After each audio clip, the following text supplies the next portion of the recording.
third part of the anime continues. After defeating Daphne and holding Hanami party, the Fairy Tail Guild members are surprised to see Guildarts return, who had been away for 3 years on a century quest. Although in the end, Guildarts did not succeed in completing the mission and instead suffered quite severe injuries. Guildarts tells Natsu about meeting a black dragon and how that dragon forced him to quit the 100-year mission. Natsu tries to run away since he believes that the black dragon might know where Igneel is and how he could find him. But Guildarts attempts to stop him, showing him the severe injuries he received when the dragon attacked him. When he tells Natsu that no human could defeat the dragon, Natsu angrily exclaims that he's called a dragon slayer for a reason and then runs off. Meanwhile, Gajo leaves to search for a cat companion, much like the ones Natsu and Wendy have, but ends up exhausted and empty-handed. Back at the guild, Happy tries to give Carla a present, but she turns him down and gives him the cold shoulder. When Happy asks her to be friends, she refuses and tells him that he can't protect Natsu the way he is now, nor does he know who he really is.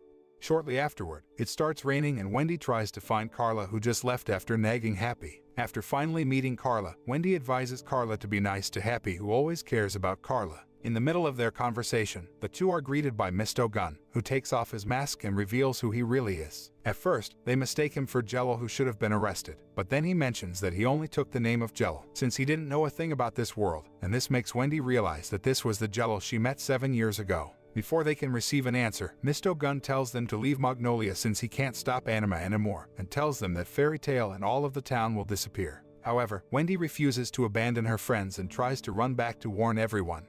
Back at the guild, everyone continues their routine inside due to the rain, while Mirajane and Elfman are getting ready to head out to the church since it's close to the anniversary of Lysana's death.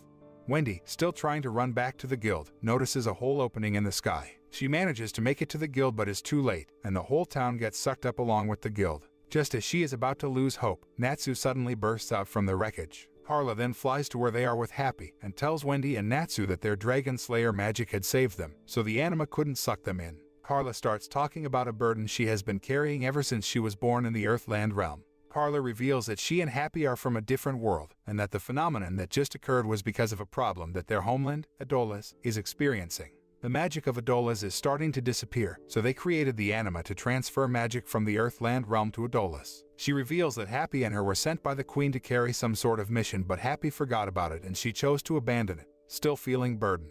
Furthermore, Carla also tells them that Mr. Gun is also from Adolas, because he had known about the anima since 6 years ago. Mr. Gun has been trying to close the anima so that the magic power in Earthland is not absorbed by Adolas. But it seems that recently the anima's power has grown so much bigger that Mr. Gun is unable to seal it off.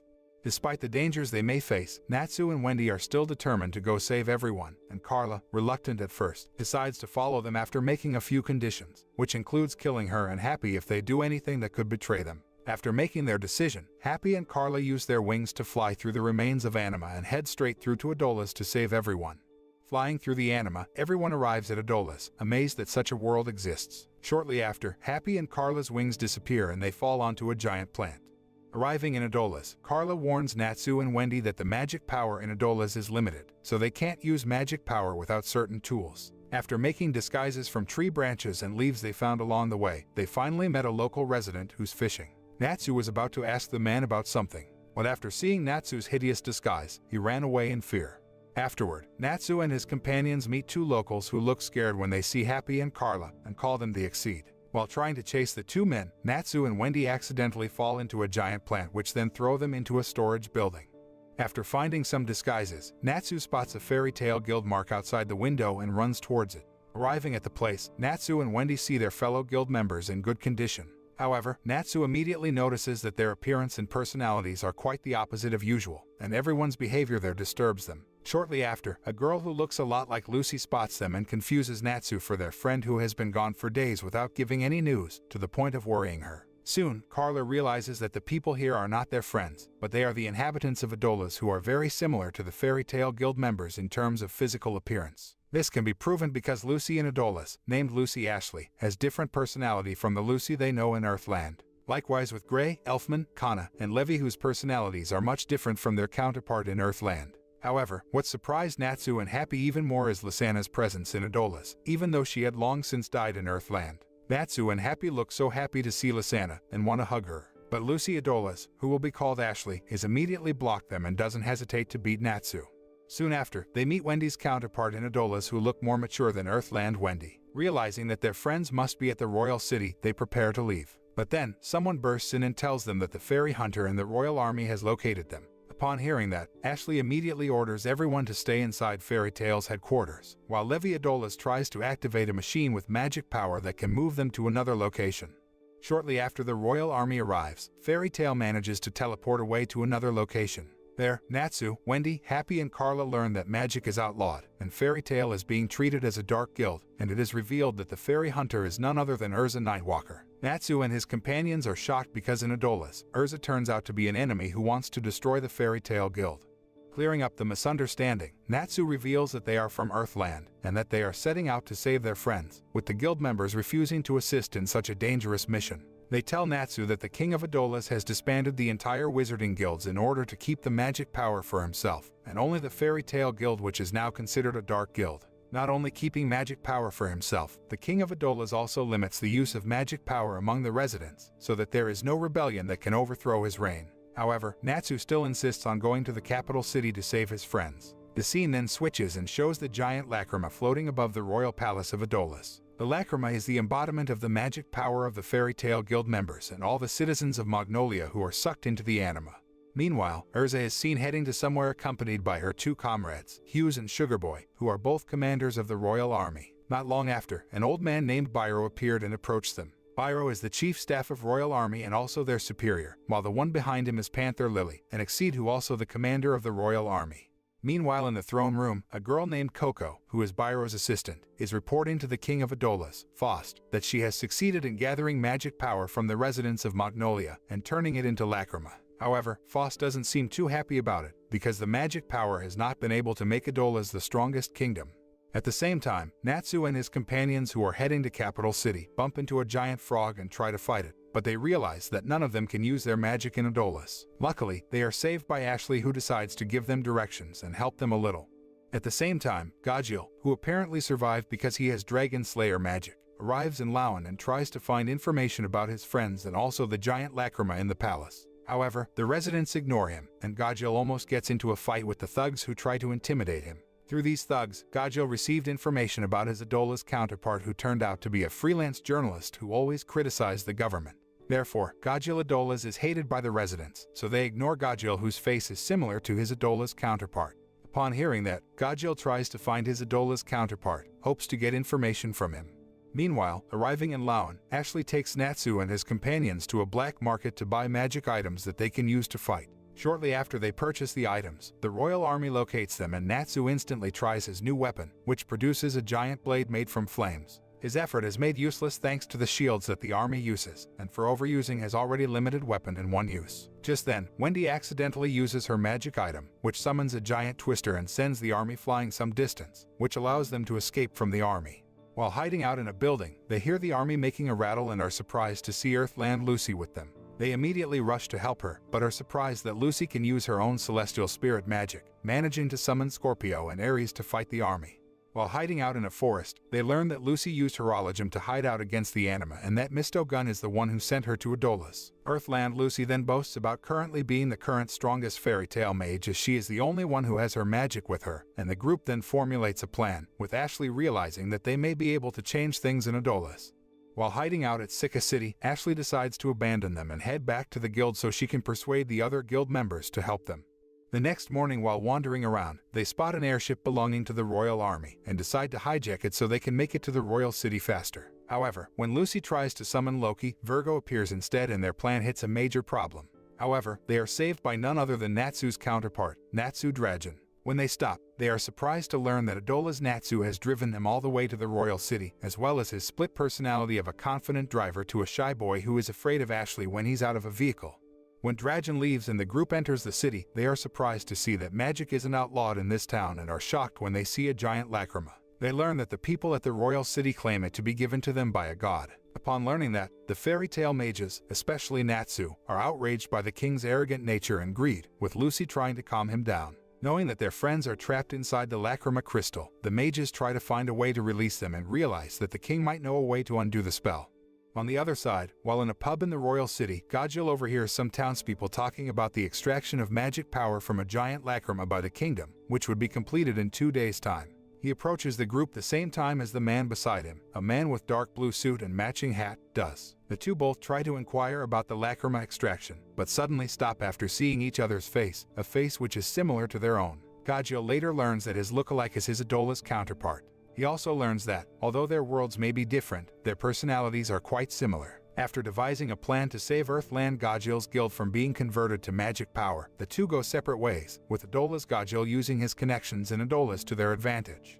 Concurrently, Carla starts having visions about the kingdom and some secret routes that they can use, so they decide to infiltrate the palace and have Gemini take on the king's form and his memories so they can find the answer they're looking for. However, they are ambushed and captured by the army led by Adola's Erza named Erza Nightwalker. Just when Happy and Carla try to get them to stop, they immediately bow down, call them the Exceed, and thank them for their successful mission, greatly shocking them since Carla thought their mission had something to do with the Earthland realm. After Natsu and Wendy are captured, they try to get some answers but have only learned that Lucy will be executed, and that the Exceeds carried out their mission perfectly. Natsu, who was thrown into prison with Wendy, then asks Hughes about Happy and Carla. Hughes informs them that Happy and Carla are the Exceed and will return to their hometown, Extalia, after having successfully completed the mission. The Exceed turned out to be on a mission to kill the Dragon Slayers in Earthland. But some time ago, their mission had been changed because the King of Adola's wanted the magic power possessed by the Dragon Slayers and wanted to take it away. The next day, Adola's Gajil later arrives at the northern part of the city plaza where the giant lacrima is being guarded. He begins to scribble on his notepad and is spotted by the guards who quickly surrounds him and demands to know who he is and what he is doing. Adola's Gajil merely replies that he is a journalist and is hoping to interview the guards about the ceremony. When the guards refuse to answer his questions, Adola's Gajil tries to ask them whether guards are positioned in the southern part of the plaza as well. Adola's Gajil then heads to the south side of the plaza just as the parade begins. He discovers from a lax guard that there are no guards stationed in both the west and east side of the plaza. With the new information, he sends a hand signal to his counterpart, telling him where to go. After the extraction commenced, he pulls out a cylindrical rod which he uses to shoot a firework that forms the letter N. He then pulls 4 more rods and shoots them, causing the 4 letters to appear in the sky, forming the word North. With that, he makes his exit just as Earthland Gajil proceeds with his part of the plan. After receiving information from Mistogun that his friends and all the citizens of Magnolia were turned into the giant lacrima, Gajil attacks the guards and tries to destroy the giant lacrima. However, when Gajil managed to destroy the lacrima, something unexpected happened.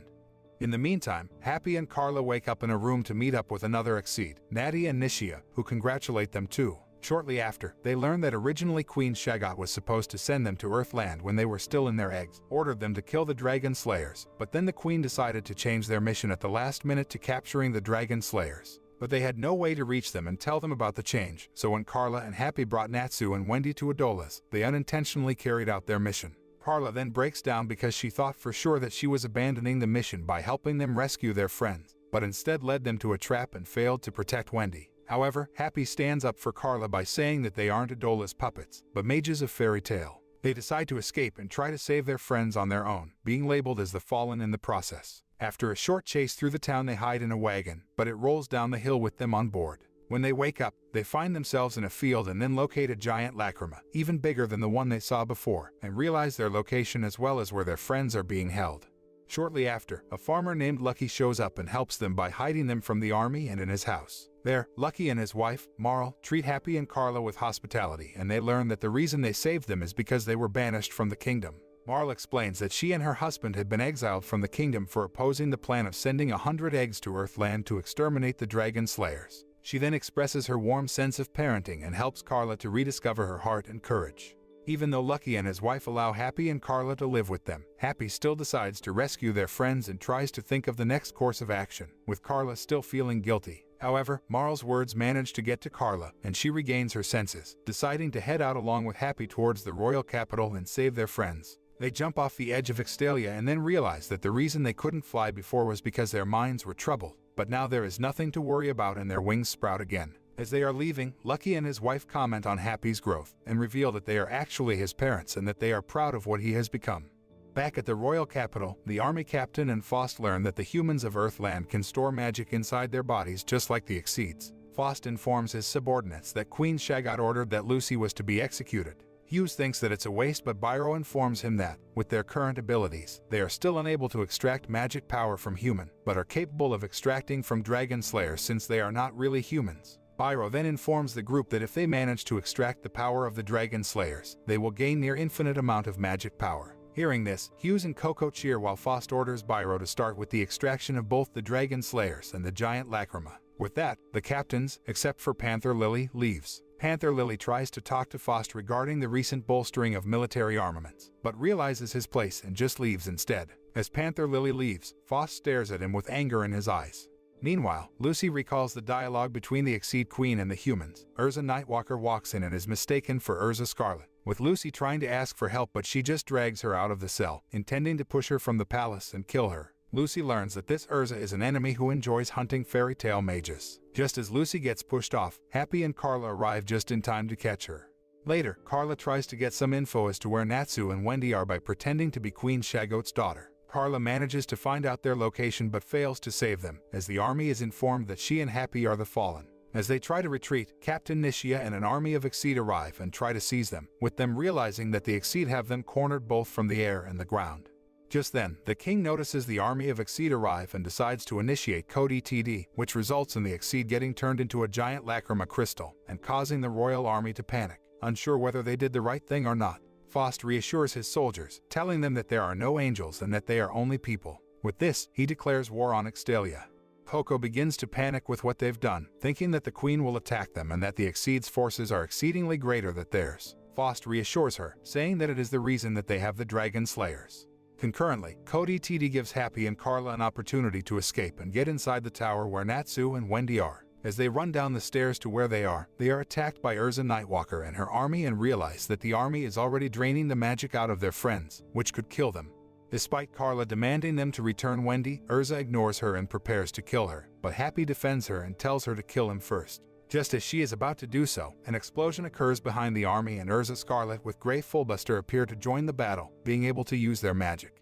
While Erza holds off her Adola's counterpart, Grey and the others head towards where the dragon slayers are. They then learn that Gajil is also in Adola's and is fighting the army, and that the lacrima they saw in the courtyard was actually just Grey and Erza, which Gajil released them from with dragon slayer magic. Realizing that Gajil can use his magic to revive the others as well, Happy flies towards Gajil and takes him to where the lacrima is located. When the others finally arrive at the room where Natsu and Wendy are, they find out that they are too late, but then Grey pulls out a bottle of pills to feed Natsu and Wendy. They soon regain consciousness and learn that Grey and Erza, as well as Lucy, were all able to use magic due to the pills Misto Gun had given them all.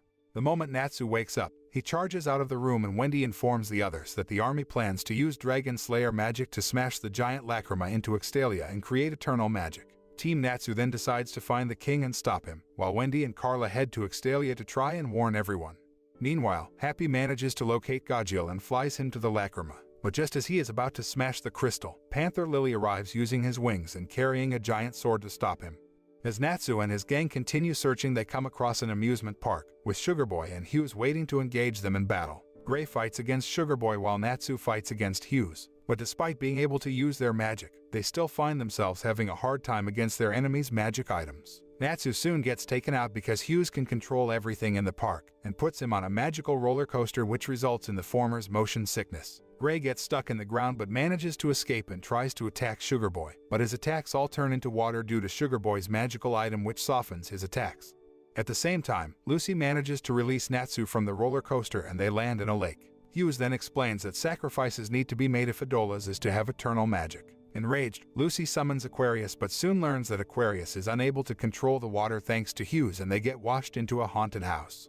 At the haunted house, Natsu and Lucy wake up and Lucy finds herself in a machine which switches her clothes. Natsu then decides to use the machine and hopes that Hughes will get distracted by Lucy in a sexy outfit, but it fails miserably. Meanwhile at the palace, the king and Byro discuss their plans of using the dragon chain cannon to hit the lacrima into Extalia, with Byro handing over the key of the cannon to Faust. Just then, Coco arrives and tries to tell the king to delay his plans since Lily is fighting near the lacrima. However, Faust refuses and says that one death makes no difference. Coco, who is in shock, steals the key and runs away, while the king and Byro try to stop her by attacking her legs, but she still continues running away. While Natsu continues fighting Hughes and his army of monster mannequins, Lucy runs outside and bumps into Coco. Shortly after, Byro shows up and demands for the key, which Lucy mistakes for her celestial spirit keys, and decides to defend Coco from Byro. As they start fighting, Lucy summons Taurus to fight against Byro but learns that Byro's magic involves throwing liquid with varying effects, which takes out Taurus in an instant. Lucy then summons Virgo, who manages to trap Byro in a pit hole for a while, until he takes a liquid which transforms him into a giant humanoid octopus.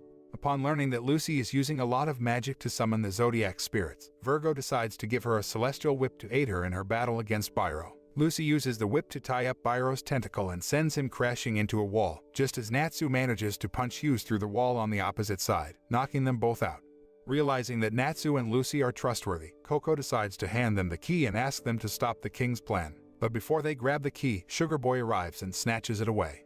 Concurrently, Gray arrives on a motorcycle and chases after Sugar Boy. After a short chase, Gray manages to catch up and learns that the key is what they need to activate the cannon. Gray then uses his ice magic and makes Sugar Boy crash into a wall. Gray then grabs the key and encases it in ice. Since the royal army needs the key, Sugar Boy can't use his magic on the ice, for fear of destroying the key. While Gray continues freezing the key, it starts to crack and Sugar Boy tries to get Gray to stop since they need the key to use the cannon, which can help save their friends. However, Gray refuses to listen and shatters the key, also finishing Sugar Boy off. As he walks away, Sugar Boy mocks him, saying they have lost all chance of rescuing their friends, but Gray just laughs and says he can make a replica with his ice.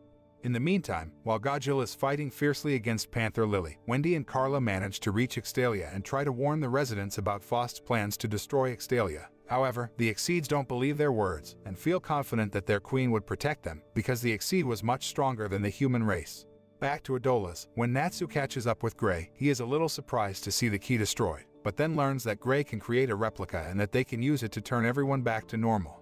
Shortly after, Erza Nightwalker shows up and captures them. Natsu and Gray are later seen seemingly unconscious and tied up, being taken by Erza past a gate to where the cannon is. Erza Nightwalker tells Gray to create a duplicate of the key while taking Natsu as a hostage. Gray has no choice but to obey Erza's orders. However, Gray secretly trying to hit the giant lacrima with the cannon, and it's revealed that Erza, who held Natsu hostage, was not Erza Nightwalker, but Erza Scarlet, who is their comrade. But their plan fails and Erza tells Natsu to move, knocking out some of the soldiers as she takes the king as hostage. The mages then order the soldiers to change the target of the cannon to the lacrima itself, but the plan is thwarted by Erza Nightwalker, who appears from above and attacks Earthland Erza, releasing the king and returning the cannon to its original target in the process, which then fires. Lucy then arrives with Coco on a giant monster called Legion to save and take everyone to Extalia and stop the lacrima. Upon seeing that, Erza Nightwalker cuts her hair so as not to confuse herself with Erza Scarlet and also show her determination to kill Erza Scarlet and her companions. At the same time, Panther Lily, who is fighting with Godzilla, tells Godzilla and Happy about the king's plan to destroy both the lacrima and Extalia by crashing the floating island where the lacrima is located to Extalia. Even though it's impossible to stop the lacrima's movement, Godzilla and Happy are determined to stop it in order to save Extalia. Meanwhile, in Extalia, startling revelations are made by the Queen, showing everyone that she only has one wing due to her lack of magic power. With everyone shocked, the story continues to unveil as the elders say that they do not decide who will die, but it was thanks to Shagot's precognition ability that they knew who was going to die. Thus they build a husk around this fact to mislead the humans and make them fear, as the Exceed were once ill-treated as a race. Upon knowing the truth, Carla screams at the Queen for trying to manipulate her before she was even born. Shagot's only response is giving Carla a sword and asking Carla to give her the capital punishment for her crimes, while telling everyone else to evacuate Extalia. Carla refuses and flies to help her friends to save her homeland, Extalia, alongside Natty. When the strength of the mages proves to be not enough to push the lacrima away from Extalia, the entire population of Extalia, including the Queen, to the surprise of many, arrive to try to stop the giant lacrima from ramming on Extalia. Suddenly the lacrima disappears and Misto Gun appears, who explains that thanks to them, he was able to find an animal large enough to send the lacrima back to Earthland and return everyone to normal. He then reveals himself as the Prince Misto Gun Jello of Adolas, who Panther Lily once saved many years back. Misto Gun is actually Jello's Adola's counterpart, which explains Misto Gun's resemblance to Jello. When Misto Gun and Panther Lily finally reunited after so long, suddenly Panther Lily is attacked by Erza Nightwalker along with the royal army, who have arrived to attack the Exceeds with a group of soldiers on legions. When Misto Gun tries to stop Erza Nightwalker, the king appears inside an enormous dragon-like machine called Dorma Anim, which nullifies all external magic attacks. Showing up with Dorma Anim, Faust yells at Misto Gun, who just sent the giant lacrima back to Earthland, that he no longer has a son like him. Mr. Gun tries to convince his father that there's no more reason to fight with the Lacrimagon, but Faust only said that he's merely eliminating all of his enemies, even if it's his son. Faust then decides to eliminate Mr. Gun as top priority because with him gone, no one else can interfere with Anima and his plan, while declaring that the power of King is absolute. Faust orders the soldiers to capture the Exceeds, while he himself will eliminate the rebels and the Earthlanders. Mr. Gun tries to defend them from the Dorma Anim, but is quickly defeated. Just as Dorma Anim is about to strike down the fairy tale mages who are riding Coco's legion, the Dorma Anim is suddenly beaten 3 times, revealing Natsu, Wendy, and Gajiel, who decide to take on the king, leaving the rest to deal with the soldiers.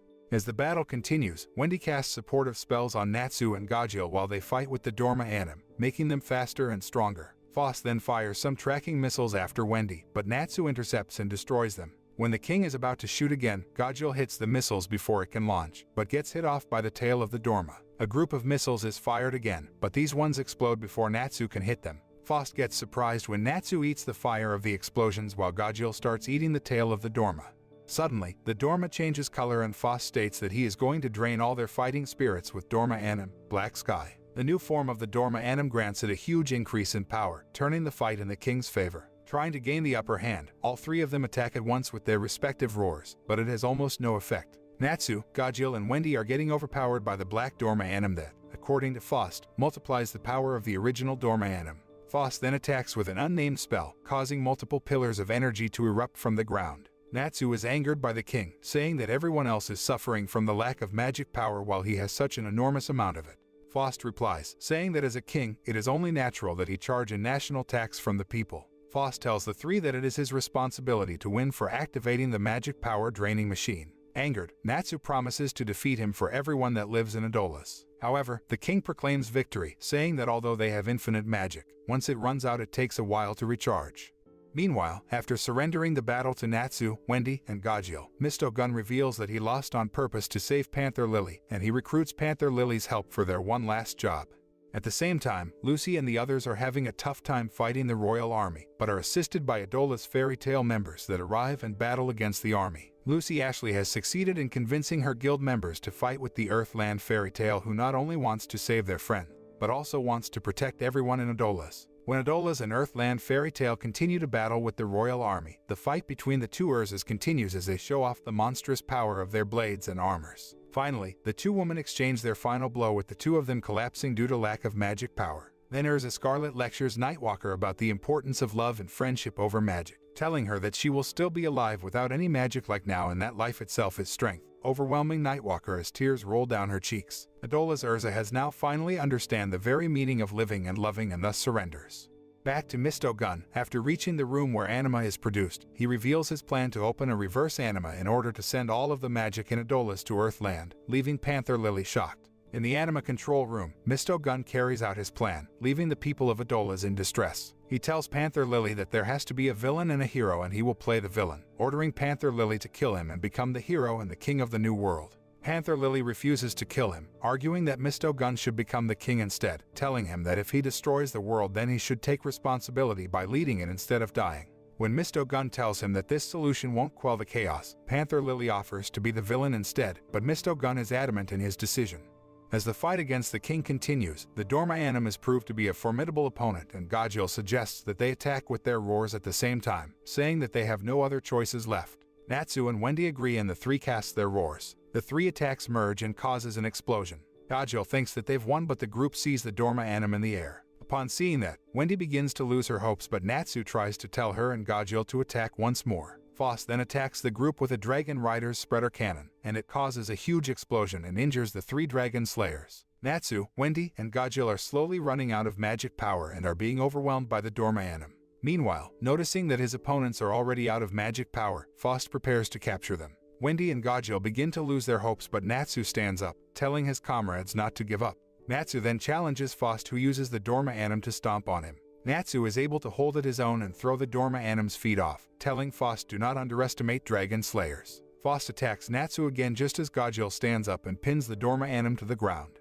Gajiel tells Natsu to do it and Natsu turns to Wendy, asking her to attack him with a roar. Wendy follows his instructions and sends a Sky Dragon's roar at him. Natsu uses the rotation of Wendy's roar to strengthen his attack. The Dorma Anim is then destroyed with the 3 Dragon Slayers' combined attack.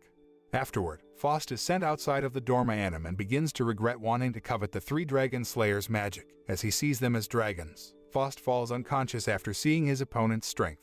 Concurrently, Misto Gun successfully reverses anima that causes the islands are falling from the sky and the magic power of Adolas being sent to Earthland. He thinks that without magic, there would no longer be any reason to fight over it. This, however, also causes the public to fall into a panic since they don't know how to survive without magic and think it's the end of Adolas. Panther Lily vehemently objects to the plan, instead offering to become the villain while Misto Gun acts as the hero. Misto Gun also refuses to this, arguing that his plan would allow Panther Lily to live a happy life, but Panther Lily retorts by saying that he wishes for Misto Gun to be happy as well. Having reached an impasse, Misto Gun concedes that his plan was faulty from the start. They are then interrupted by a guard who tells them that 3 people are destroying the city. Initially believing it to be an ordinary riot, Misto Gun is shocked to discover that it is being caused by Natsu, who boasts being the evil great demon lord Dragneel responsible for defeating King Faust and stealing the world's magic together with his underlings, Gajiel and Wendy. It turns out, the Exceed Natty had overheard his plan to act as a villain and revealed it to the 3 dragon slayers, who have decided to play the part themselves. Upon hearing that, Misto Gun runs out into the city to stop Natsu, thinking his act won't fool the public.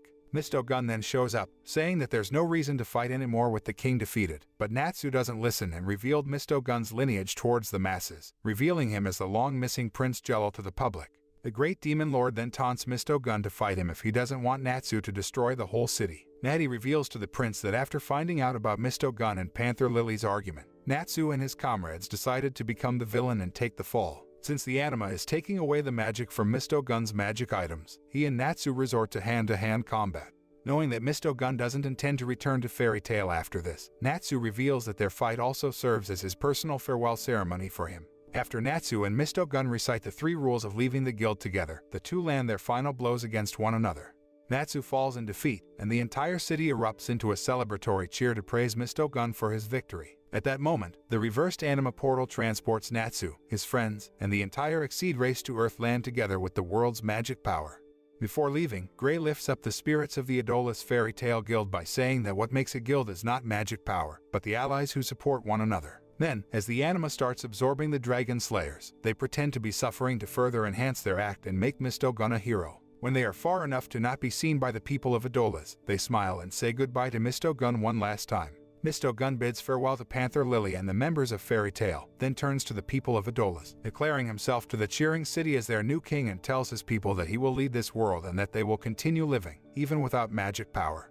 When the anima starts taking everyone back to Earthland, everyone says goodbye to the people of Adolas. Upon returning to Earthland, much to everyone's surprise, the Exceed have also followed them. Carla, who is still holding a grudge against the entire population of Extalia, immediately expresses her disapproval of the Exceed's presence in Earthland. The Exceeds regret their actions and apologize to Carla and Happy. Queen Shagot and the Exceed elders explain the truth about sending Happy and Carla to Earthland. They say the mission was all a lie. Due to the Queen's power, she could see Extalia destroyed, so in order to keep their species alive, she sent 100 eggs to Earthland to protect them, and lied about the mission to kill the dragon slayers to the other Exceeds. However, Shagot did not expect that Carla would actually have precognition, just like her. Even Carla could know the future when she was still in the egg. Because of that, Carla thought that killing the dragon slayers was her mission. It also explained why Happy had no knowledge of the mission nor his true identity as the Exceed. After apologizing, the Exceeds leave on good terms with the humans and swear to find the rest of the eggs, although Shagot has not told Carla yet that she is her mother.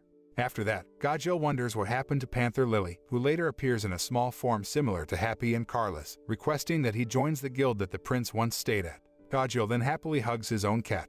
Panther Lily then states that he caught a suspicious person and everyone, especially Natsu, is shocked when that person is shown to be Lysana. When Lysana sees Natsu, she runs towards him and hugs him. Then she hugs Happy and greets both Gray and Erza. She notices Lucy and Wendy too, and deduces they must be the Earthland versions of their counterparts back in Adolas. Gray then asks if she's Lysana of Earthland, to which she replies positively. Everyone is further shocked, and Happy and Natsu happily try to hug her, but Erza stops them and states that Lysana died 2 years ago.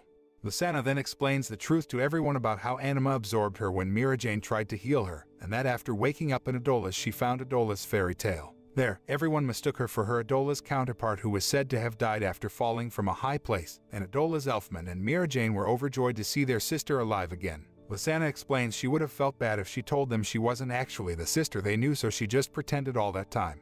Lysana continued the act when Natsu and others came to Adola's, shocked to discover that they are the Natsu and happy from Earthland. Natsu asks why didn't she tell the truth when they first met, to which Lysana says that she couldn't bear the weight of hurting her adopted siblings. However, when the anima sucked the living beings with magic inside away, she began to glow. She tried to explain to her siblings, but Mirajane and Elfman of Adola's revealed that they already knew. Mirajane pointed out that she was as kind as their own Lysana, but she couldn't let her siblings worry any longer. As Lysana tearfully screamed out their names, Mirajane asked her to give them their regards.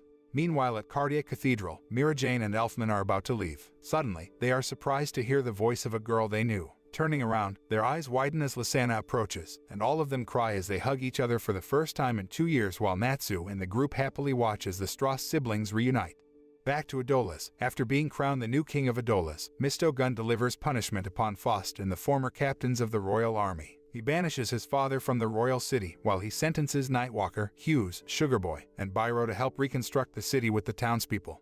Meanwhile, Coco is vindicated for helping the fairy tale mages against Faust. Despite the former captain's disapproval, Faust accepts his punishment and leaves. Misto Gun bids farewell to his father with his guild's signature hand gesture and begins the reconstruction of Adola's.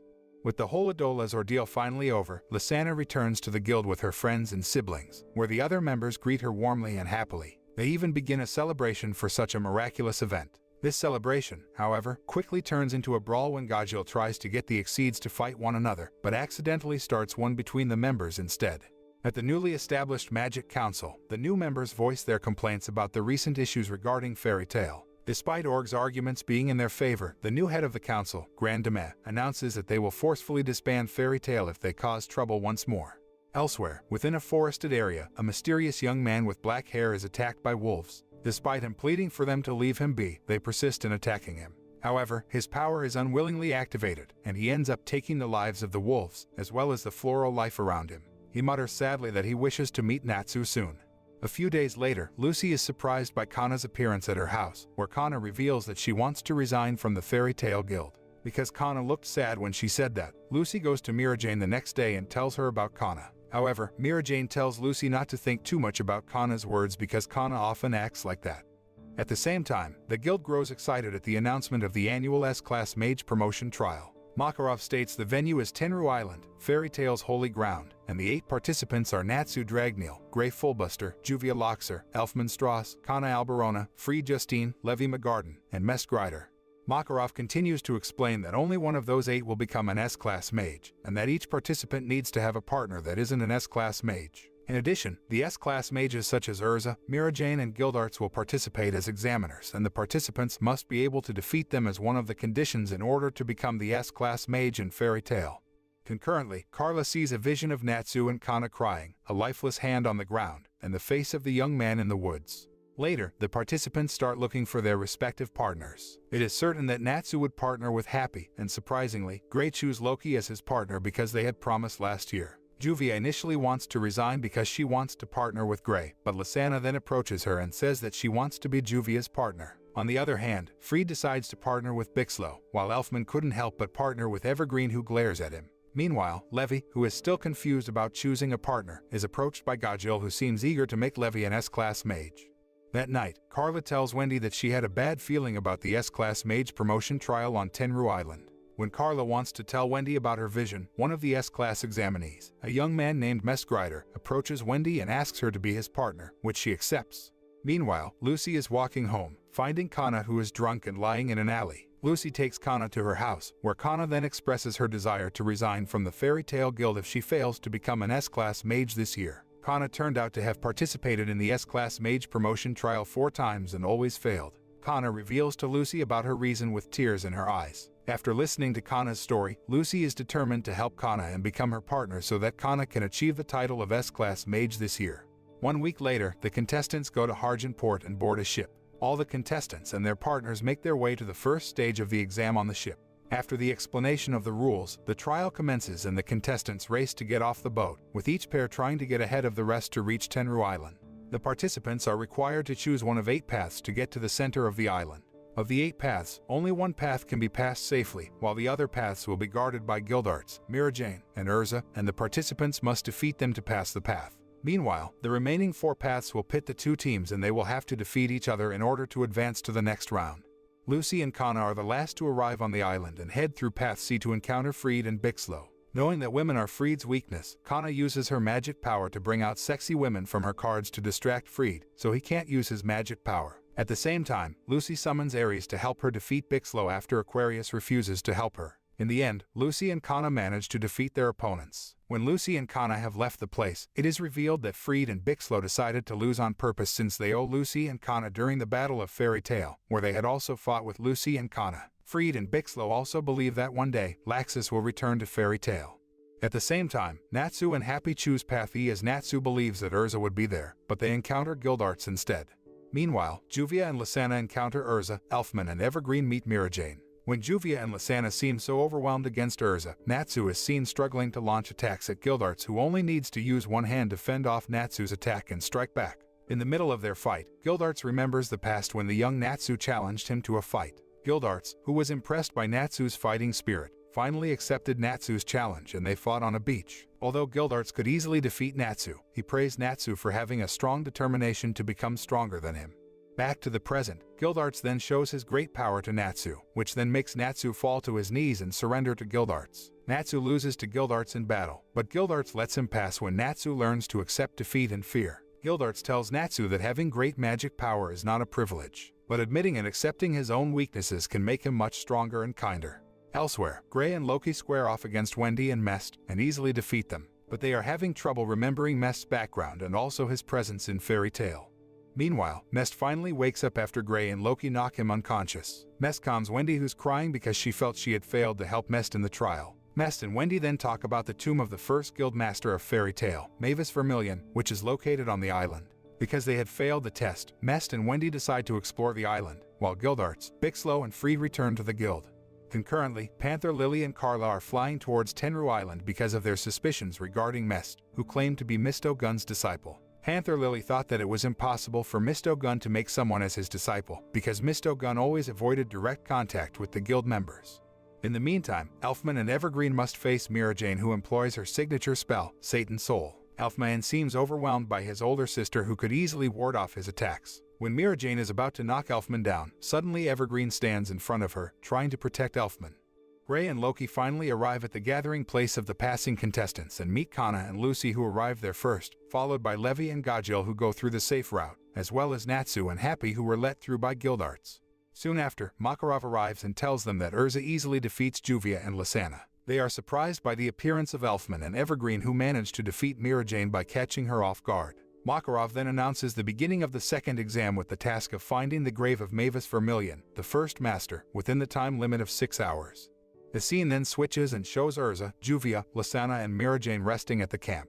Mirajane then tells about how Elfman and Evergreen defeat her. When Mirajane was about to beat Elfman, Evergreen suddenly stood in front of her and told her that she would marry Elfman in the near future. Surprised by Evergreen's statement, Mirajane was caught off guard and defeated by them. Mirajane then talks about Wendy and Mest, who hadn't returned to the camp yet. Erza begins to worry about Wendy and searches for her along with Juvia.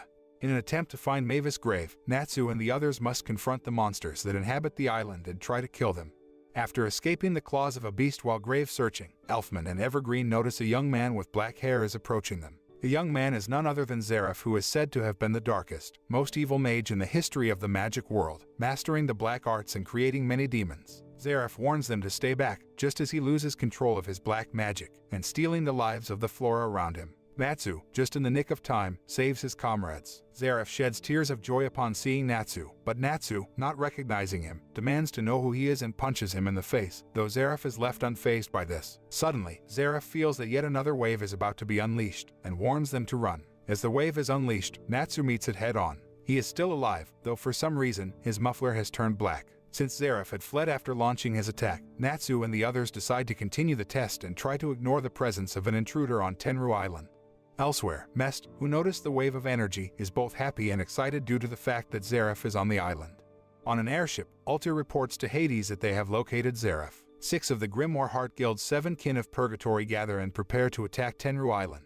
Back to the island, Lucy and Kana brainstorm where the grave might be by utilizing the vague hints left by the Master, until Lucy comes to a conclusion to where the grave might be. However, unbeknownst to them, Gray and Loki are hiding nearby and eavesdropping on their conversation. On the other side of the island, Gajil and Levi get into an argument because Gajil makes fun of her. While Levi runs away from her partner out of frustration for his demeanor towards her, suddenly she is ambushed by Yamazu and Kawazu, the lesser members of the Dark Guild, Grimoire Heart. Yamazu tries cutting her, but Levi falls to the ground, luckily avoiding the attack. Kawazu is immediately behind her, immobilizing her hands and laying her on the ground so that his partner can finish her, something Yamazu readies to do, stating that one enemy is already going down. Before he can finish off a terrified Levi, Gajil appears to parry Yamazu's attack and save Levi from certain death. Yamazu and Kawazu stare in silence as their two opponents stand back to back, ready for confrontation. Yamazu and Kawazu then mock them, with Yamazu calling the amount of rules in regular guilds suffocating, and Kawazu stating that, in war, there aren't rules. When asked by Gajil why they mentioned war and what is their goal, Yamazu replies that they came to poach all the Fairy Tail Guild members on the island while he activates his magic spell, producing a continuous, extremely loud noise which forces Gajil and Levi to cover their ears. As Levi suffers under Kawazu's egg magic barrages, Gajil dodges a pair of slashes Yamazu performs against him. Then, much to Yamazu's dismay, his spell is nullified by Levi's solid script magic and Gajil delivers a powerful punch on him. Yamazu asks how Gajil dared to do that as he casts his Zon spell, damaging the surrounding area, and, much to his opponent's disbelief, cutting through Gajil's own iron body. He keeps going at Gajil, using his con spell to harm him further, and subsequently delivering him another damaging slash with his sword magic spell. With both of their opponents down and seemingly unable to fight back, Yamazu tells Kawazu that, if the other Fairy Tail's members are at the same level of the ones they just fought, the two of them alone could easily get rid of them all before the main squad arrives. An injured Gajil asks what he's talking about, and Yamazu answers that the entire Grimoire Heart is coming.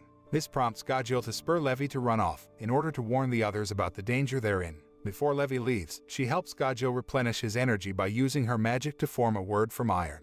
With pure determination and pride, Gajil battles the two dark mages despite his severe injuries in order to defend his guild. In the middle of the fight, Gajil recalls the moment when he was visited by Makarov after the Phantom Lord was disbanded.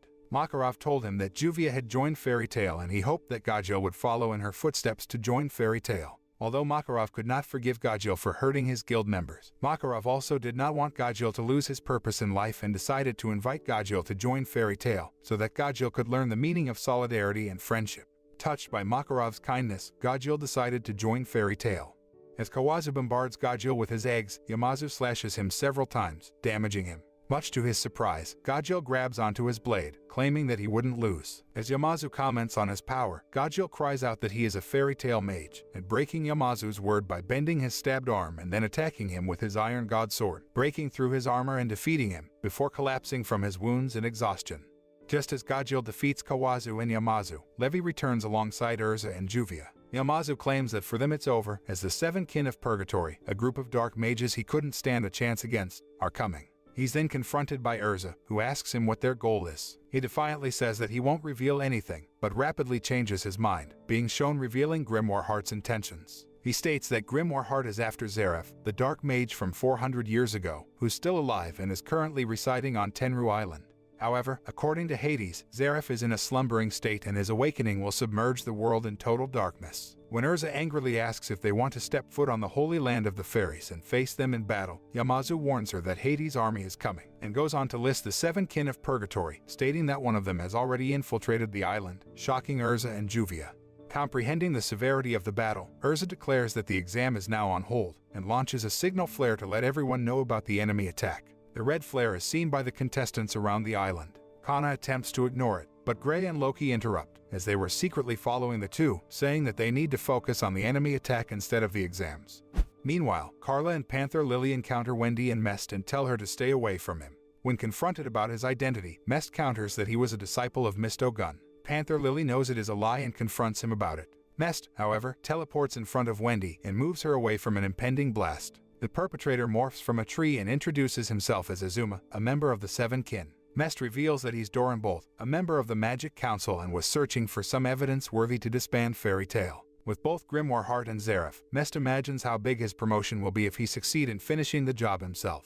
But, in case of emergency, he had a battleship prepared. The battleship, however, is destroyed in an instant by Azuma. This prompts Panther Lily to begin a battle against Azuma. Mest and Wendy also join in to take him down. However, Azuma proves to be too strong for them and easily takes each mage down, without getting a scratch.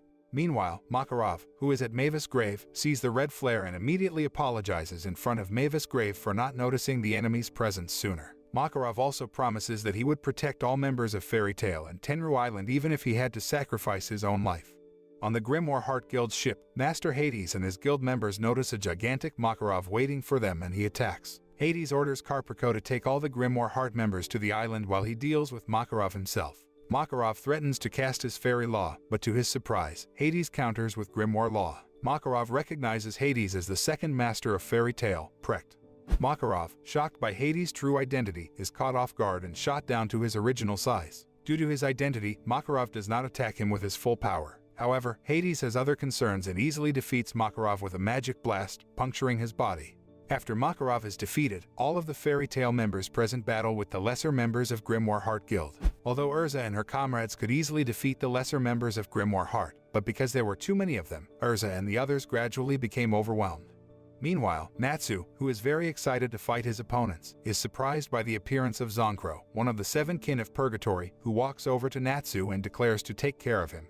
He throws black flames that Natsu can't eat, much to his surprise. Zonkro claims that Natsu cannot eat his flames because he is a god slayer who has inherently superior flames to those of a dragon slayer. Elsewhere, Lucy, Gray, Loki, and Kana face off one of the seven kin of Purgatory named Caprico, while Loki and Lucy are surprised to see him for different reasons. Simultaneously, Erza and Juvia also face off against one of the seven kin of Purgatory, as do the Strauss siblings and Evergreen who face off against them elsewhere. Meanwhile, Altair, who is also a member of the Seven Kin of Purgatory, is tasked with finding Zeraph's whereabouts and bringing the Dark Mage to the Grimoire Heart. Hades confidently claimed that Makarov's guild members would not be able to defeat the Seven Kin of Purgatory, the mighty sorcerers that he personally trained for years and became the wielders of lost magic.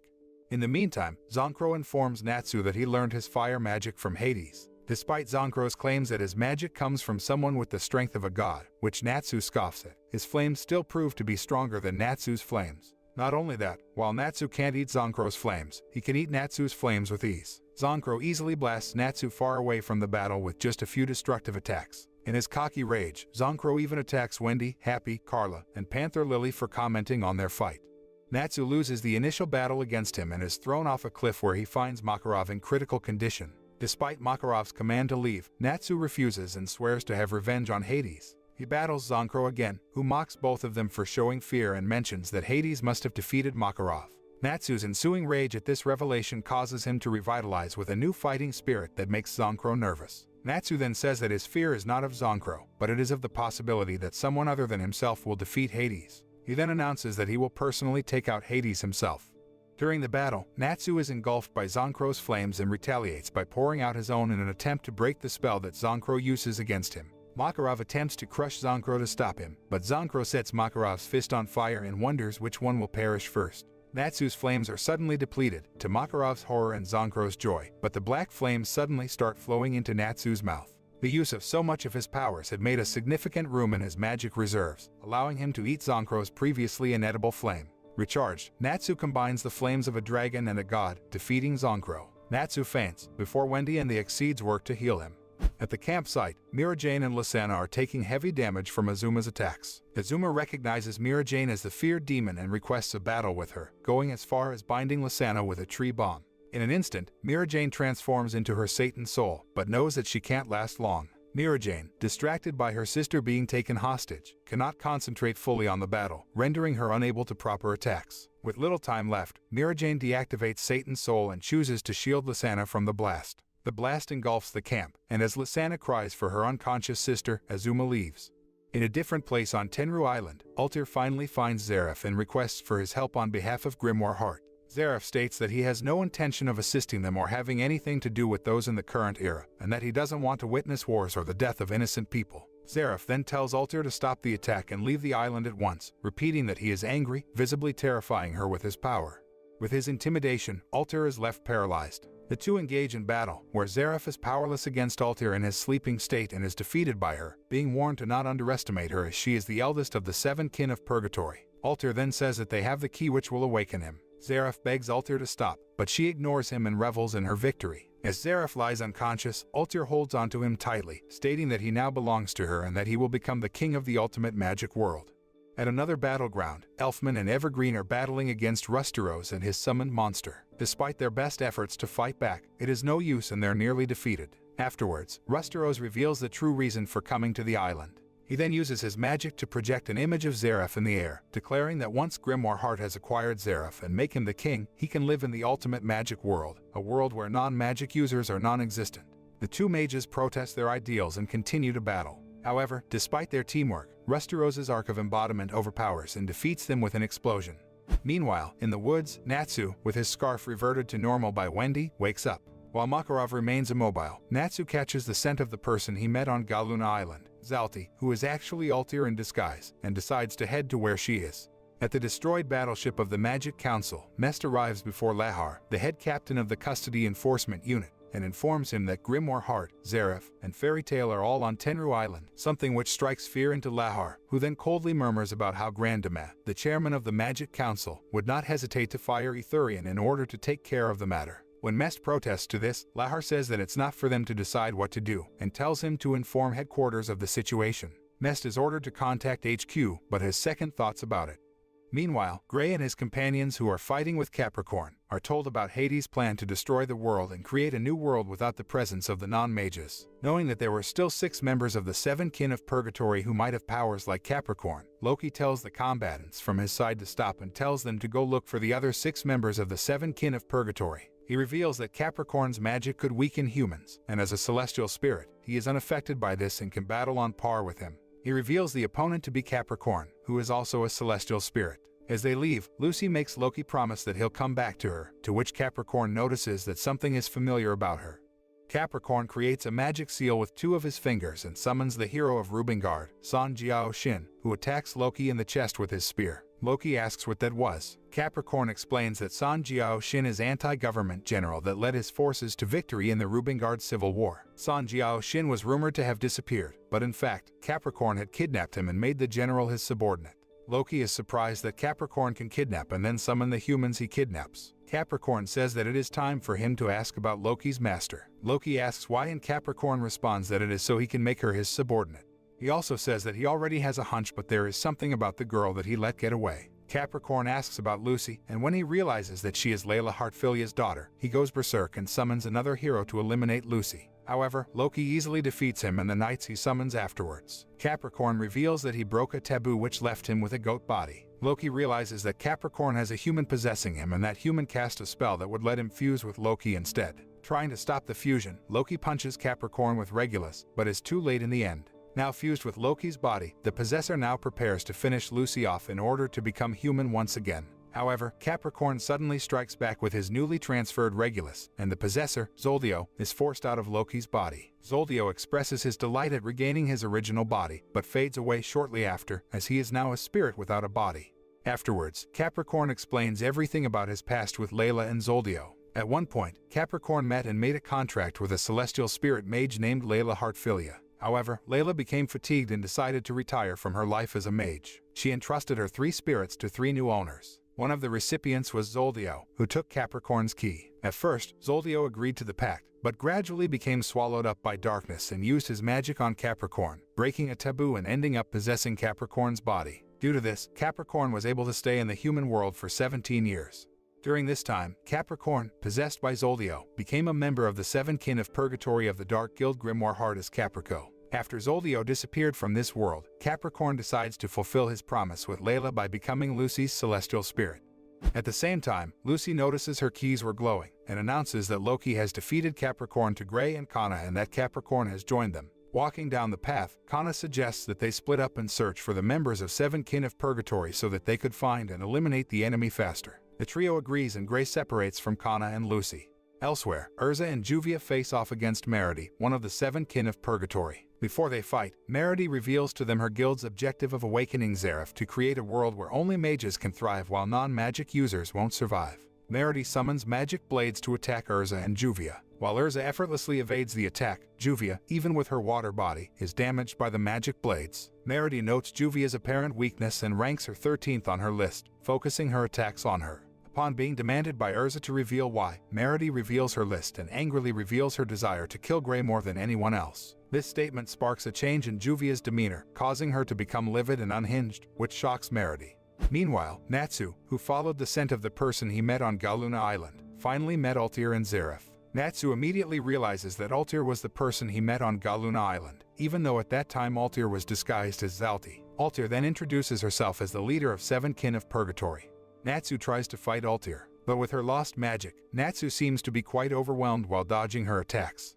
At the same time, Kana starts to inquire about the grave of Mavis Vermilion, and Lucy reveals where the grave is most likely to be. But just as she was about to finish, Kana puts Lucy to sleep, apologizes, and leaves. Suddenly, one of the 7 kin of Purgatory, Kain Hikaru, encounters a sleeping Lucy and tries to stomp on her, but she wakes up just in time and evades his attack. Lucy then questions him about Kana's whereabouts, to which he replies that it doesn't matter because he'll kill her soon. He then runs behind a nearby tree trembling and stating that he's strong and that it didn't matter who his opponent is, they wouldn't live if they face him. When Lucy tells him that anyone who challenges Fairy Tail is challenging her, he simply tells her to hold on a second and starts vigorously scratching his head, and then strikes a pose. He then tells her that they are going to fight and says that he'll show her the power of his magic. Then he pulls out a doll and asks Lucy for some of her hair, because his magic needs his opponent's hair for it to work, a request which she quickly refuses. He goes on to explain his ability, stating that if he were to put some of her hair on the doll he would be able to manipulate her movements. This only makes Lucy even more unwilling to give him any hair. Lucy then says that she's never heard of Kain's magic and that she thinks he is bluffing, so he places his own hair on his doll and gives it to Lucy to test. She then hits the doll against the ground and makes it do a split in midair, actions which Kain then repeats. However, upon getting his magic doll back, the battle begins to get intense and serious, with Kain gaining the upper hand as he easily defeats Lucy's spirits. Lucy is sent flying in the clearing where Natsu and Altair are battling, where Natsu's kick coincidentally ends up connecting with Kain's face, saving Lucy from him. Natsu, Lucy, and Happy reform their team in order to take down the opponents. Altair leaves with Zareth at Kain's request as he continues to battle them, attacking Natsu with his magic in order to prevent him from chasing after Altair. As Altair leaves, she tells Kain to show them the terror of the 7 kin of Purgatory. Kain swings a punch toward the ground and Natsu tumbles out of the way. While Lucy moves forward in order to help him in the fight, she suddenly becomes immobile. Kain shows her his magic doll that has a strand of her hair, and reveals that he managed to pluck a strand when he chased her. Kain then takes his revenge by toying with her, and soon gets her to attack Natsu. Just as Kain believes victory is at hand, Happy steals his doll. Kain knocks Happy with one blow and tries to recover his doll, but Natsu takes it instead, trying to counterattack. However, Kain acts faster and delivers a powerful blow to Natsu, which ends with him crashing and being half buried by rocks. Unable to move on his own, Lucy tries to summon Virgo to free Natsu, but has no more power left and is subsequently captured and tortured by Kain. Natsu asks her to run, but she refuses, prompting Kain to kill Lucy by crushing her head. Before he can do it, Natsu uses the doll to manipulate Lucy, beginning a counterattack in which Kain takes a brutal beating. Further boosting Lucy with his own Dragon Slayer magic, Natsu gives Happy the doll so that he can use the speed to further power Lucy, finally defeating Kain with a brutal kick to the face. After defeating Kain Hikaru, Team Natsu decides to travel back to Wendy's location and regroup with the other mages before looking for Grimoire Heart's base. In the meantime, at the Grimoire Heart airship, Hades is eating, while an unknown figure known as Blue Note was asking when he could join the battle. Hades orders him to stay, but Blue Note says that if one more of the 7 kin of Purgatory falls, he would join the battle. At the remains of the Magic Council battleship, Lahar and Mest are discussing about Grimoire Heart and Blue Note. Just as Lahar is about to contact the headquarters, Mest takes the communication lacrima and teleports to Wendy's location. Team Natsu finally arrive at Wendy's location and ask her about Makarov's condition. Wendy tells them that Makarov's condition is getting better, although he hasn't fully recovered yet. That's because Tenru Island bestows divine protection upon those bearing the Fairy Tail crest, making it so that they cannot die while on the island, while at the same time enhancing their magic power. Shortly afterward, Mest arrives and says that with his powers, everyone can leave the island, but Natsu and the others refuse. Despite Mest's attempts to convince them otherwise, they all decide to stay on the island and fight. Meanwhile, Kana, after abandoning Lucy and Gray, reaches Mavis' grave and notices it shining. Elsewhere, Gray hears the rustle of leaves and finds a woman who bore a striking resemblance to her, his former master. She was carrying Zareth, leading Gray to silently continue to pursue her. On the other side of the island, Erza and Juvia experience troubles in their battle against Meredy, as Meredy's spells take effect on Juvia even though her body is made of water. With Juvia down, Erza decides to take on Meredy herself. However, Meredy continues to aim for Juvia, stating that she is number 13 in her list of people to kill and so she would dispose of her quickly since she is worthless trash. She adds that Erza is the 4th, Gildarts is the 3rd, Makarov is the 2nd, and that Gray is the 1st, the person she wants to kill the most because he had killed Altair's mother. This statement causes an enraged Juvia to rise with newfound power and determination. Meredy is forced to defend herself as Juvia begins attacking her relentlessly, shocked by the sudden increase in strength of the mage she had ranked so low. Juvia tells Erza to leave the fight to search for their comrades, including Gray, and prepares to fight Meredy by herself. Meredy tries to attack Erza, refusing to let her target escape, but Juvia covers for her partner with a wave of water. Realizing that Juvia loves Gray, Meredy decides to take a new approach to their battle by creating a sensory link between Gray and Juvia so that Gray will feel the pain she deals to Juvia. This, however, only increases Juvia's determination to defeat Meredy and increases the strength of her attacks. In response, Meredy creates a sensory link on herself, attaching her senses to Juvia and Gray's to ensure that, no matter which one of them will die, Gray will also die. Further enraged by Meredy's resolution, Juvia's magic grows and counterattacks against Meredy.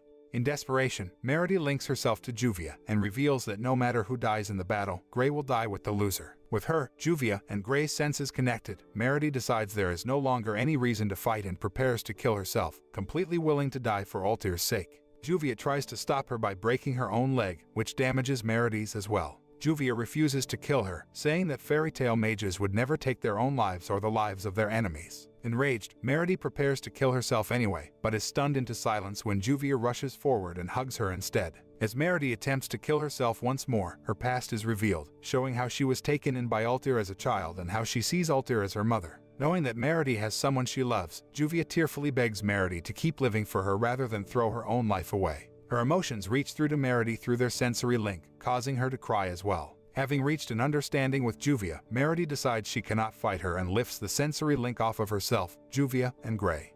Concurrently, in Gray's area, he notices that the mark and the pain from the link have disappeared. However, Altair sneaks up behind him, introduces herself as Erza's daughter, and tells him that she is an ally. Altair continues to comfort and convince Gray, but he refuses to buy any of it, and remains furious that Altair is planning to use Zeref. However, Altair reveals that it was all the will of shocking Gray. Meanwhile, Carla returns to report to Natsu and the others about the status of the Fairy Tail members at the camp and the location of the enemy's boat. They decide to head out and regroup in order to take down Grimoire Heart while they ask Mess to stall the council for time, despite his protests. Team Natsu rushes to the camp to regroup with their comrades, while Levi, Lysana, and Panther Lily are faced with the threat of Rusteros at the camp and Erza encounters Azuma elsewhere. On the Grimoire Heart ship, Hades realizes that Blue Note has already left for battle after Meredy's defeat. As Natsu's group travels to the main camp, they feel an ominous magic power and meet the Grimoire Heart deputy himself, Blue Note Stinger. His magic is felt by all throughout the island as he makes the ground between the group's feet sink. At the same time, Kana arrives at Mavis' grave and finds that it is shining brightly. Kana tries to touch the glowing grave, but it hurts her upon contact. This instigates runes to materialize, stating that one of the three great magics rest within the grave, Fairy Glitter. Kana desperately asks whether she won the S-Class Mage promotion trial test, commenting that the last 12 years were for this moment. She reveals the history of how she met her father, Gildarts, who didn't know her. After her mother died when she was 6 years old, Kana decided to go to Fairy Tail to meet her father, Gildarts. However, Kana immediately learns that Gildarts is the most powerful mage in Fairy Tail, so it is difficult to meet him, because he always goes on dangerous missions that take a long time. From then on, Kana decided to stay in Fairy Tail and study Magic Card. After realizing how strong he was, Kana resolved to take the S-Class trial, citing that if she passed, she would feel worthy enough to tell him. Her first attempts were failures, and if she failed once more, she would quit. However, Kana remembers Lucy's declaration to help her pass the test, and at the same time, her Help Lucy card glows. Realizing she had been a fool, Kana cries out that she never meant to betray her friends and begs for Mavis to lend her power. It's then that she is allowed to touch the grave, and a voice, Mavis Vermillions, tells her that mistakes are something that better the heart, and bestows fairy glitter upon her. With this new power, Kana rushes over to save her friends. Meanwhile, Team Natsu, who encounters Blue Note, is crushed into the ground with his gravity magic. After that, Blue Note declares that he doesn't care about Fairy Tail or Zeref, and all he wants is the location of the first master's grave in order to obtain the powerful magic sealed within it, Fairy Glitter. Natsu questions what he is talking about, and with his magic he forces Natsu into the ground. While Blue Note overwhelms Team Natsu, Kana arrives and attacks him to defend her friends. She then prepares to use Fairy Glitter. However, Blue Note is able to use his magic to make her lose her balance. He is surprised to see Kana using the magic he covets, and continues to attack everyone present. He taunts Kana and was about to kill her to obtain the magic, when Natsu uses his fire dragon's roar through the ground and attacks him. Blue Note angrily attacks him, but Kana sees this as a chance to attack with Fairy Glitter. However, Blue Note is able to parry the attack by using his magic. Blue Note then tries to kill Kana again to take the magic from her dead body, but he was stopped by the arrival of an angry Gildarts Clive. Gildarts promptly asks the others to leave, and they oblige, because staying will only get in his way. Blue Note and Gildarts then face off as Blue Note shoots his gravity magic towards Gildarts and flips the ground he was standing on upside down, to which Gildarts disassembles and matches fists with Blue Note, resulting in a large explosion. Blue Note is in disbelief that Gildarts was able to overpower him. Back at the main camp, when Levi, Lysana, and Panther Lily don't have enough strength to fight Rusteros, Freed and Bixlow had returned to the island with Gildarts when they saw the signal flare arrive just in time to help them. Rusteros says the two will not be a match for his Arc of Embodiment magic, but Bixlow and Freed retort that they will do whatever it takes to bring him down for hurting their comrades. Shortly afterward, Rusteros is overpowered by Freed and Bixlow. He tries to defend and maintain an offensive front but to no avail. As Erza runs around looking for her guildmates, Azuma emerges upside down from a tree and calls out to her. Azuma is then seen facing off against Erza, and after the two battle for a while longer with neither gaining a clear upper hand, Azuma comments that he and Erza are the same, and that they both pursue strong opponents to fight. Erza, however, replies saying that she only needs the strength to protect her comrades. Azuma then activates his lost magic, and uproots the great Tenru tree which had bestowed upon all Fairy Tail members magical strength and protection from death, which results in weakening all of Fairy Tail's magic power, allowing the Grimoire Heart mages to gain the upper hand against Gildarts, Freed and Bixlow. Azuma reveals that taking control of the tree means taking control of the blessings it bestows upon Fairy Tail members, but reveals that he had left Erza unharmed to commence their battle. Erza says she will defeat him no matter what. Erza starts her attack using her magic armors, which is easily blocked by Azuma, who proceeds to use his magic to attack her. Erza then switches to her flight armor, which allows her to land a hit, but on her second attempt, Azuma defends himself, captures Erza, and uses Tower Burst to injure her. Having had her strongest armors damaged and being on the losing side, Erza attempts a desperate attack on Azuma by striking him with all of her power in a single sword slash. However, Azuma uses the branches of the tree to take hold of her limbs, holding her in place before blowing up a significant amount of magic from the Tenru tree directly underneath her. As Erza lays defeated before him, Jello Fernandez in some distant prison somewhere mutters Erza's name. His words somehow reach Erza despite being tortured and in a cell that prevents the use of magic, and urges her to get back on her feet. Much to his surprise, not only does Erza survive, but she manages to get back to her feet despite being heavily wounded and continues the battle, even beginning to cut him. Azuma tries to hit her once more with his magic spell, but Erza, remembering her friends, strengthens her resolve and she comes out of the explosion straight for him. At first, Azuma looks on in shock that his ultimate attack has no effect on her, but then realizes that Fairy Tail's conviction is their true strength, complimenting that they are a splendid guild. Erza hits him with a powerful sword slash, defeating him and ending the battle. After his defeat by Erza, Azuma lies on the ground, battle-worn, and Erza notices his body is transforming into a tree. He states that it is a side effect of overusing his lost magic. He then tells her that, as promised, he will return everyone's magic power to them. Erza then asks him if he knew a man named Jello. Azuma states that he does and explains that Jello is a sad man who has become obsessed with the idea that Zeraf's ghost exists, and that he has lost all sense of reason. Azuma apologizes and reveals that it was Altair's plan to possess Jello, and that she did it to get the Magic Council to take their eyes off of Grimoire Heart. He then goes on to explain that Altair is a truly frightening person. After Erza defeats, the magic is restored and Gildarts quickly gets back into the fight. Seeing this, Blue Note decides to get serious and summons Black Hole with the intent to suck Gildarts into it. However, Gildarts uses his crushing evil magic to crack and shatter the Black Hole, then punches Blue Note into the air, defeating him.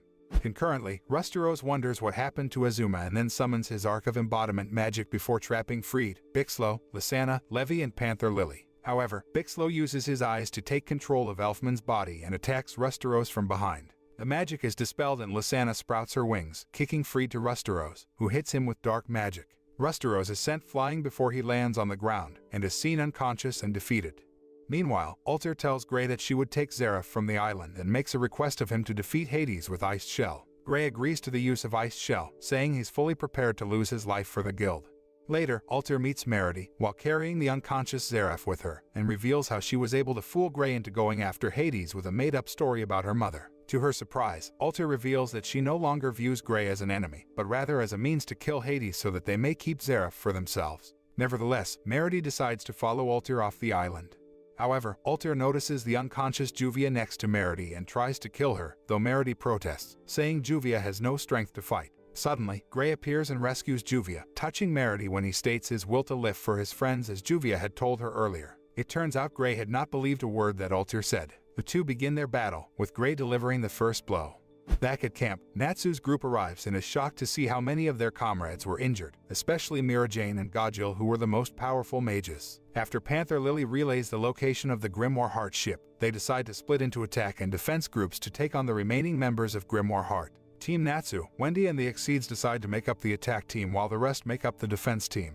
While Altair and Gray get into a fierce battle, Meredy runs with Zareth to the rendezvous point according to Altair's commands, though Gray has Juvia chase after her. With them gone, the two battle it out. Gray initially has trouble due to Altair's Arc of Time magic that reverses Gray's Ice Make. He overcomes a disadvantage when he freezes his own blood, making it immune to Altair's magic. However, Altair makes a surprise comeback with Ice Make, Rose and Crone, revealing that Altair knew the same creation magic her mother used. However, what surprised Gray even more is Altair's words, stating that she really hates her mother because her had abandoned her. Upon hearing that, Gray is furious because he knew that her really loved her daughter. Gray then attacks Altair until both of them fall into the sea. They're still fighting until Altair suddenly had a vision of her mother's past memories.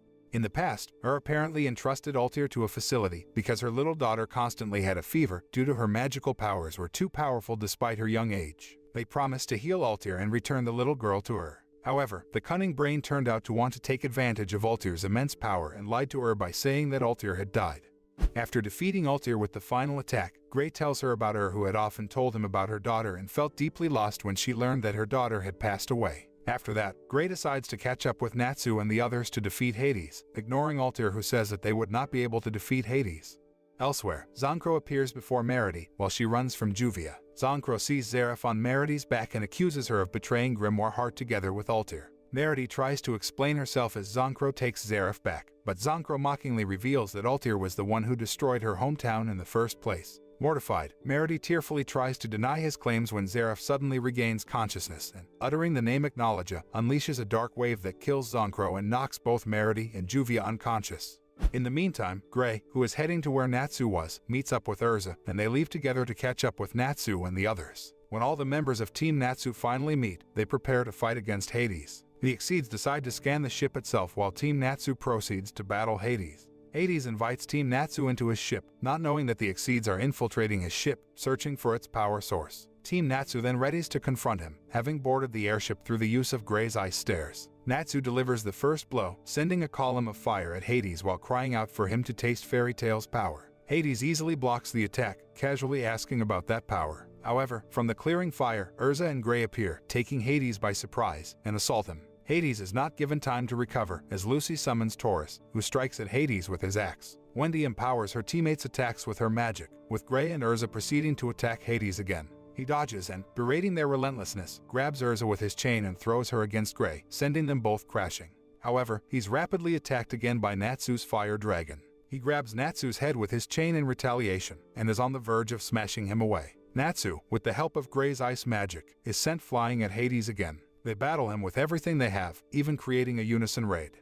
At some point, they appear victorious, but Hades soon recovers, barely affected by all their attacks. He casts a spell which affects Wendy, who suddenly disappears, leaving only her clothing behind, much to the group's horror. She turns out to be fine after Horologem saves her. Hades reveals to them that he was the second master of Fairy Tail, though Natsu does not believe him. He is easily able to immobilize the group with his Amaterasu, chain magic and bullet magic. At the same time, Mest, who heard Zareth say Acknowledge, then rushes to report to Lahar. Upon learning that Zareth has summoned Acknowledge, Lahar suddenly becomes frightened, and then orders his troops to leave Tenru Island as soon as possible.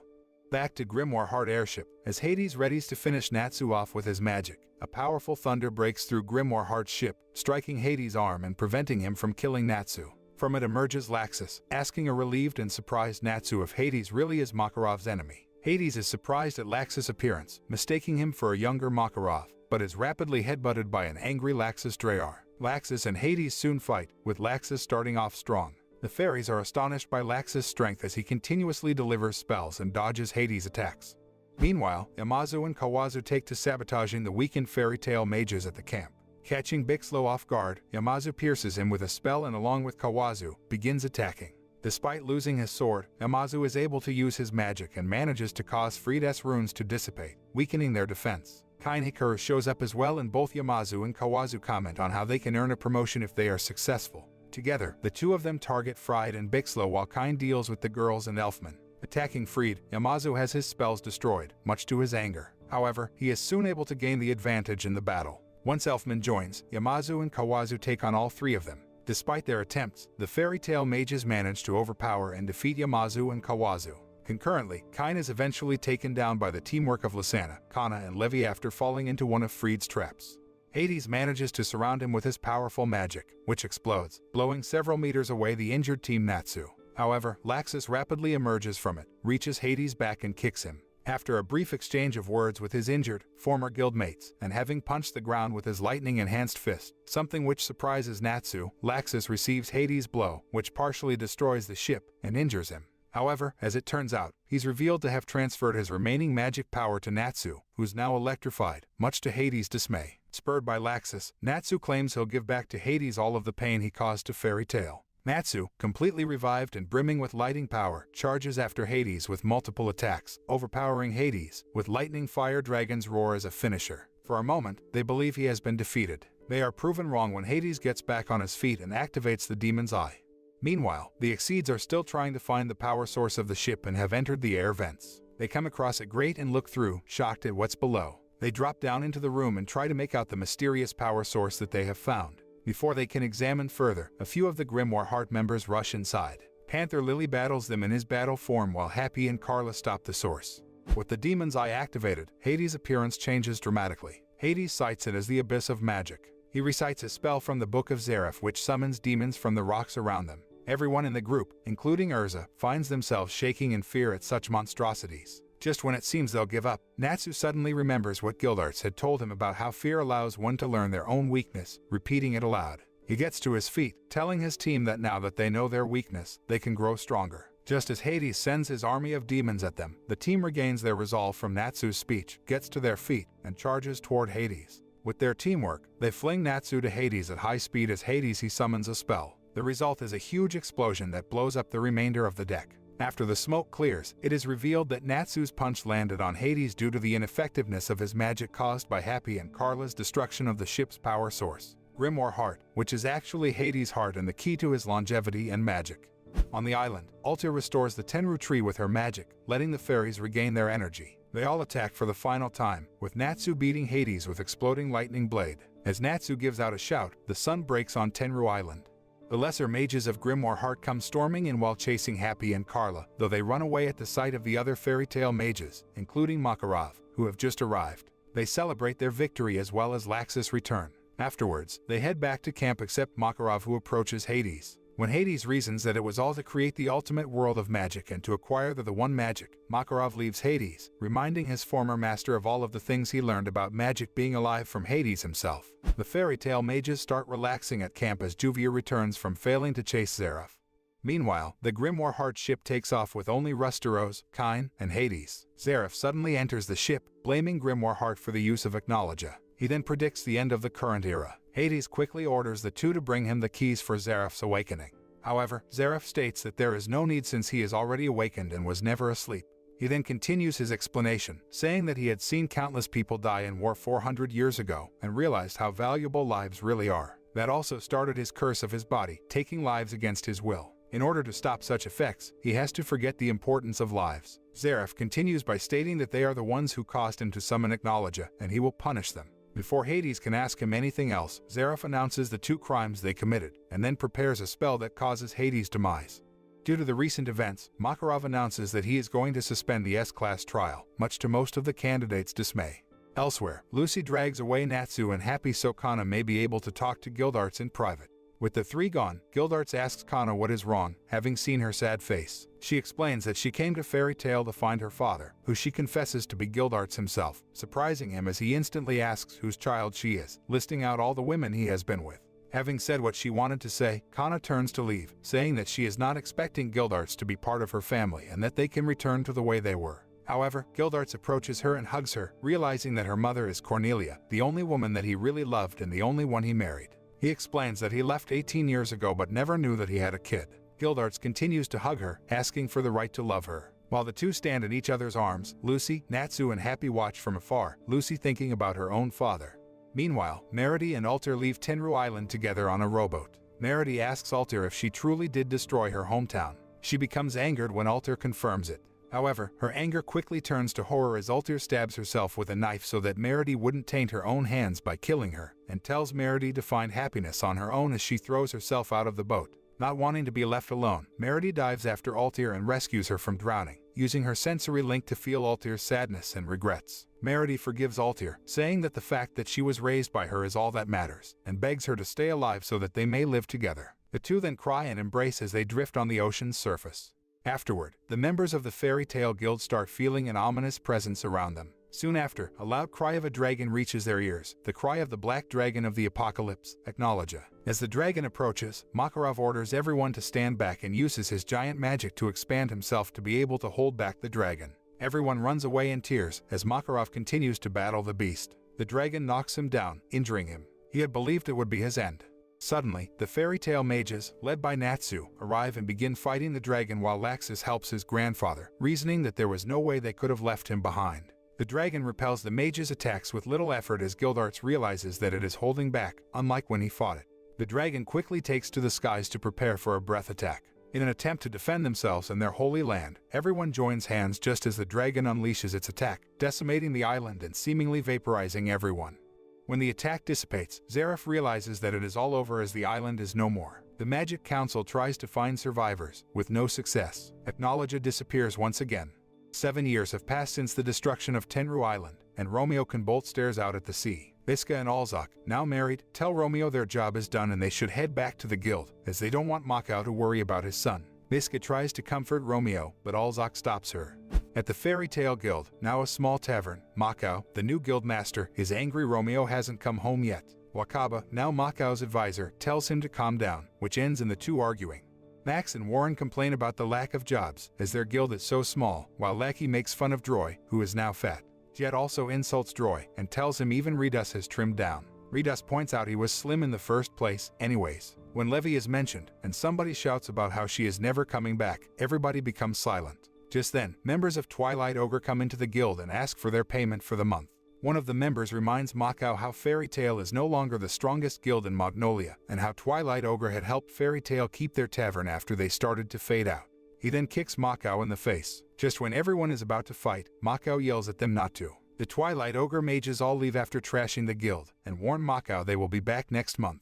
After they leave, everyone notices a painting of Makarov that had fallen out of Redus' sketchbook. They look through all the other pictures of the guild 7 years ago. Everyone reminisces on that day and how Acknowledge destroyed Tenru Island and left a strange emptiness in the Eternano waters. Makao gets up and starts crying, saying how Romeo has never smiled ever since that day.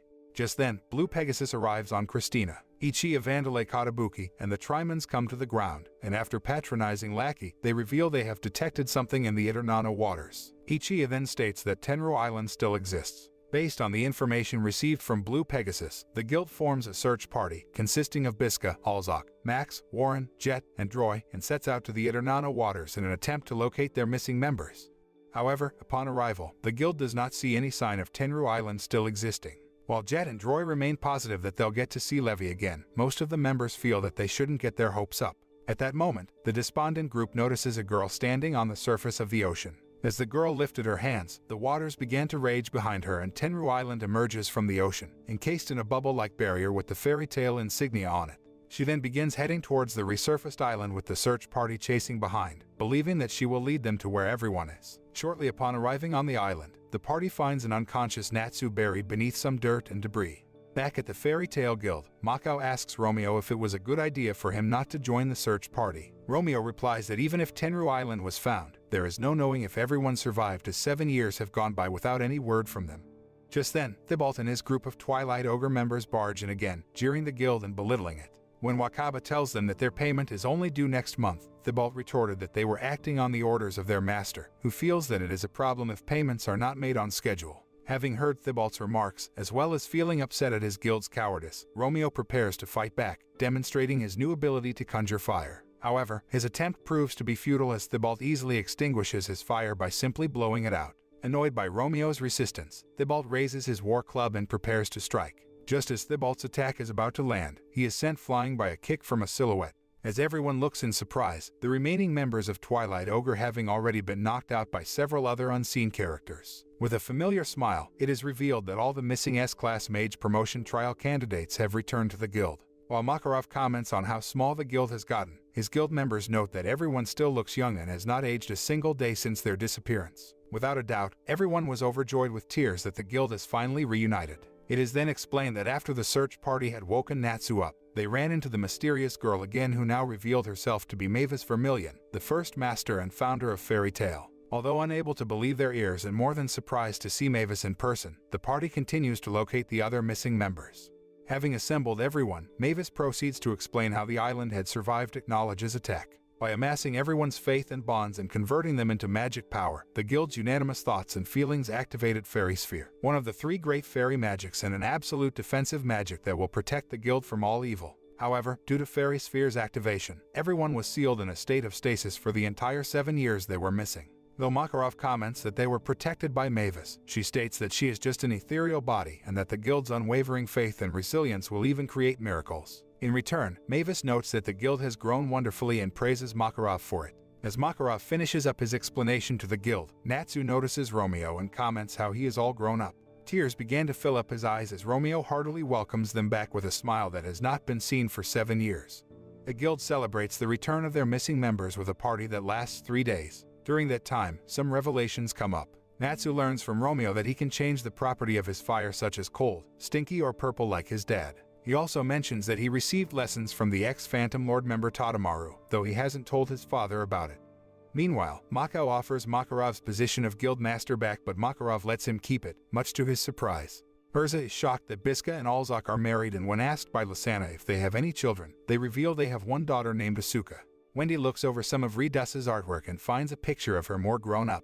However, she is dumbstruck that he forgot to figure her breasts into the drawing.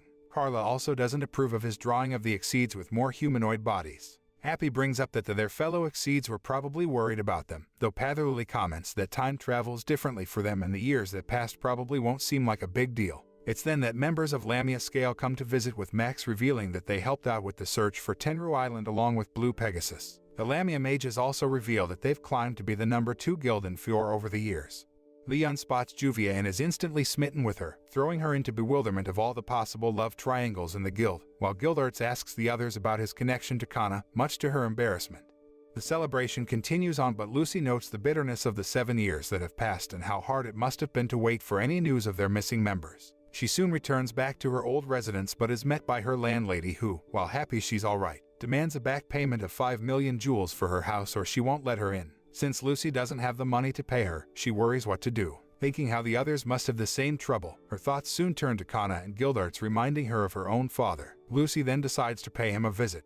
The rest of the missing members are also finding out the harsh realities of their absence. Alzak and Biska go to talk to Erza about Jello. Jura talks to Makarov about a certain guild and Zaref. Leon tells Gray what happened to Altair and Merity. And Natsu and Happy find out their savings are gone from their house. The next day, Lucy heads to a Califa town, with Natsu and Happy following as they hope Lucy's father can help them with their money trouble. They soon reach the market guild, Love and Lucky, where Lucy asks the clerk where Jude Hartfilia is. The clerk reluctantly informs Lucy that he passed away a month ago, much to Lucy's shock. Lucy goes to visit her parents' graves before heading back with Natsu and Happy in tow, with the two being worried about her. The three pass by 2 girls who are obnoxiously talking bad about their fathers. Natsu yells at them for this, but Lucy calls him off and apologizes for making them worry. She explains that her relationship with her father wasn't the best, especially after the Phantom incident. But after the encounter in the Califa, it changed for the better. Yet, after hearing of his death, she couldn't bring herself to cry and wonders if she really did hate her father. Natsu assures her, however, that that's not the case. Meanwhile, Makarov, along with Erza and Mirajane, is talking with the leader of Twilight Ogre, Bonabuster, about the money Fairy Tail owes them. Bonabuster constantly keeps demanding they pay him. Makarov assures him that Fairy Tail always pays back what they owe, including pain, which he informs Bonabuster they owe Twilight Ogre for 7 years of mistreating their guild. Erza, Mirajane and he proceed to trash the Twilight Ogre Guild, much to the chagrin of Makao and Wakaba, who wait outside, having believed that Makarov would just talk things out. Natsu and Happy happen among them and are told of what's going on in the Twilight Ogres Guild, but Natsu ignores the excuse to fight, much to Makao and Wakaba's surprise. Lucy is at the town's fountain moping when the landlady finds her and drags her back to her house and throws her inside. Lucy is surprised to find that the place is still clean after 7 years, to which the landlady replies that she kept it clean, but also took some of Lucy's clothes. She also directs Lucy to some presents on her dresser, telling that one came every year on her birthday for 7 years, including one that came that morning. Lucy goes to it and sees a letter for her from her father. Reading it reveals that Jude had heard about her missing status but believed she was alright and that, despite how busy he had gotten, he really did truly love her as a daughter. Lucy cries upon finishing the letter and indeed realizes she loved him too. Natsu and Happy come by as they had found a job and invite Lucy to come along with them. The landlady tells the two to give her some time, also mentioning that her father has sent her 7 years of rent, meaning she has her place again. But Lucy cheers up and calls for Natsu and Happy to wait up. This is the end of the third part of the anime.